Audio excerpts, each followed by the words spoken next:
What's happening, everybody? Christian Pedersen here with Prep Insider. Been a real confusing week for a lot of people about exactly where we stand on high school sports. Are they back? Are they less back? Are they more back? Did they happen already? And did I miss it all? Don't worry. We've got you dialed in on a couple other videos already.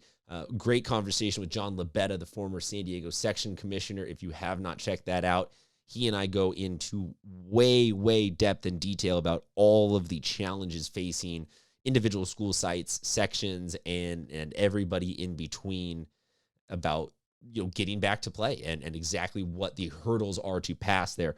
I want to give you guys just a little bit more information, date-wise, timeline-wise, about where we stand currently, / what are I'll give you 3 hypothetical scenarios that I think are the most likely and the easiest to pull off for us having high school sports back. I will use football only as the reference sport because it comes in a nice tidy 1-week package that can be easily explained. Week 1 becomes week 3 type of thing.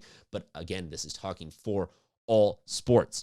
We will as well post all of the information again onto our social media at SD Prep Insider, what the specific dates are, because season 1, we've got badminton, traditional competitive cheer, cross country, field hockey, 8 and 11-man football, gymnastics, boys and girls volleyball, boys and girls water polo, and roller hockey. So a lot of different seasons going on at different times, a little bit of confusion anyway. But CIF came out earlier this week saying, a very vague non-statement, if you will, that they are not changing their current plans. They are waiting to hear anything specific from the governor and the health people in the state. But until then, nothing can happen. And that kind of confused everybody, I think, and sent everyone into a panic, feeling like seasons were already being canceled and changed and moved around. That's not the case.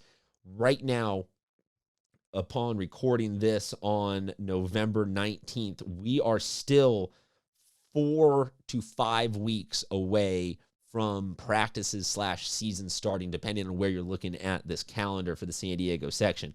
But at the very minimum, we are at least 4.5 weeks away from the very first seasons getting underway, and that being volleyball and water polo for the guys and girls, as well as field hockey would be the first ones chronologically to come up. So scenario number 1 is we get out of purple tier in 2 weeks or 3 weeks. Nothing has to happen, other than it just now becomes time to have what schools are going to actually participate in what sports. But the restriction-wise, nothing ends up being a roadblock to having the seasons happen.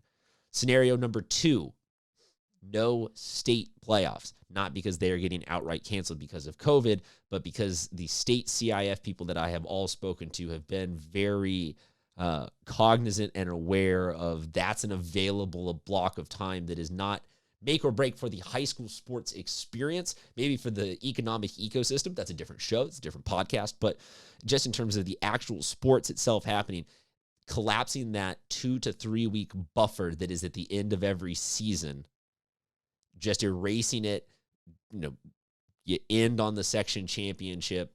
That's the end of the season. There is no more. Would give basically, like I said, the ability to say, hey, look, we are not where we need to be yet, but instead of rearranging, dishing, and doing anything crazy, we will move the season just arbitrarily back 2 to 3 weeks. So for football, right now, the first slate of games are talking about happening January 8th. Instead, they're happening January 22nd. It's still week 1, still the same schedule, it's still the same teams. You're just talking about the whole season's being moved back that 2-week span, maybe 3-week span, depending on which sport and season we're talking about. Again, I understand that this does not apply, across the board evenly, because tournaments for water polo and, some stretches of volleyball, I'm trying to make this as easy and simplistic to understand that there is a gap for everything to just be pushed back. Option number 3 that I can wrap my brains around is a league-only season.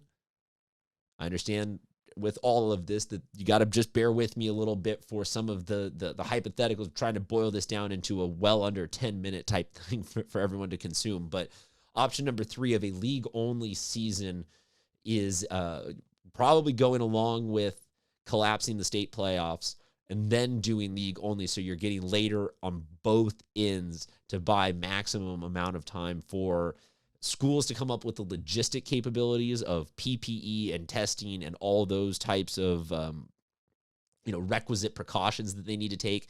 Schools not having to play as many games, meaning less transportation costs, all of that kind of stuff. If you go back and listen to our conversation with Lebetta, you'll understand just how big of an effort this will need to be from some schools to have a season, let alone a 10-game season or 12, 13, 14, depending on, if they make a playoff run. So we'd be talking about, in scenario number 3, probably starting the season 3 to 4 weeks late and ending without the state playoffs. So maybe even up to 4 to 5 weeks late. So, starting in mid to late January, maybe even early February, getting a 5 or 6 game season in, or a 5 or 6 week season in for the non-football sports.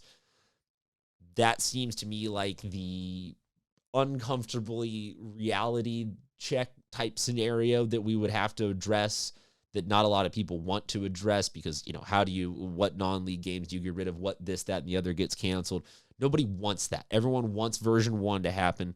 Version 2 seems like the easiest sacrifice to make for CIF's behalf of providing a wonderful experience still for the largest number of student athletes. And then option number 3 exists kind of as that nuclear option of, if they're going to get sports back without having to say, well, just outright cancel the season, because I would suppose that is option number 4. But I don't even want to talk about that kind of an option, because we're not there yet. These are the 3 realistic scenarios and the dates that kind of correspond along with them. So if you need more information, you can hit us up at SD Prep Insider on Twitter, on Instagram. Until then, folks, stay safe, and we will talk to you soon.